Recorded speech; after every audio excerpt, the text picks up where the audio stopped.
فلسفہ اسلام بقاء ذات نہیں ہے۔ کربلا میں آپ کو کیا نظر آتا ہے؟ اگر امام حسین خود کو بچانا چاہتے کیا بچا نہیں سکتے تھے؟ جعفر جن امام حسین کے پاس پہنچا، مصدقہ روایات میں ہمارے پاس، اس کی شادی ہو رہی تھی عاشور کے دن، تخت پہ بیٹھا تھا، اچانک تخت کے نیچے سے دو لوگوں کے رونے کی آواز آئی۔ جعفر نے کہا کون ہو جو خوشیوں میں رو رہے ہو؟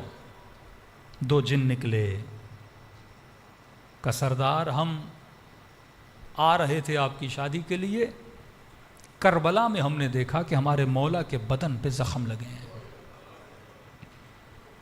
جعفر نے جیسے سنا لشکر کو تیار کیا، فوراً کربلا پہنچا۔ کہتا ہے جب کربلا پہنچا تو 4 فرسخ تک، جعفر کہتے 4 فرسخ تک انبیاء، ملائک، اجنہ، وہ مخلوق جو نظر آپ کو نہیں آتی وہ کھڑے تھے۔ میں نے کہا میں خود کو مولا تک پہنچاؤں تو کیسے پہنچاؤں؟ کہتا ایسی سوچ میں تھا کہ امام حسین نے وہیں سے آواز دی، جعفر حسین کے قریب آ۔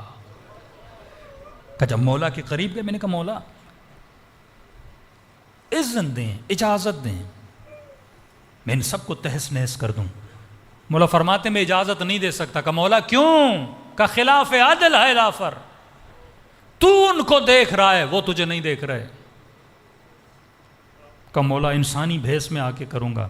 کہ نہیں، اب حسین کا اس دنیا سے جی بھر چکا ہے، واپس چلا جاتا ہے۔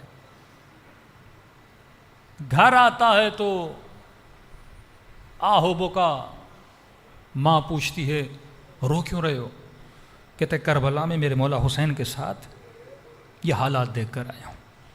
اس وقت اس کی ماں جلال میں آتی ہے، کہتی ہے آگ کر دوں گی اگر حسین کی مدد نہیں کرو گے۔ کہتے ہیں پھر سارا لشکر ماں کے کہنے پہ کربلا پہنچتا ہے، لیکن جعفر کہتے ہیں اب جب میں پہنچا تو شام غریبہ ہو چکی تھی۔ اگر حسین چاہتے، خدا گواہ ہے، کیا طاقت ولایت سے اس لشکر کو ایک بددعا دینے کی ضرورت تھی نا، لیکن وہ بقاء ذات کے لیے آئے نہیں۔ سیلفشنس کا جو تصور ہے یہ طاغوت کا تصور ہے۔ مطلب امریکہ خود کو بچانے کے لیے اسرائیل کو تباہ کرے گا، افغانستان کو تباہ کرے گا، پاکستان کو تباہ کرے گا، میں بچ جاؤں، میری بقا۔ حسین کہتے ہیں امت بچے، حسین جاتا ہے تو چلا جائے۔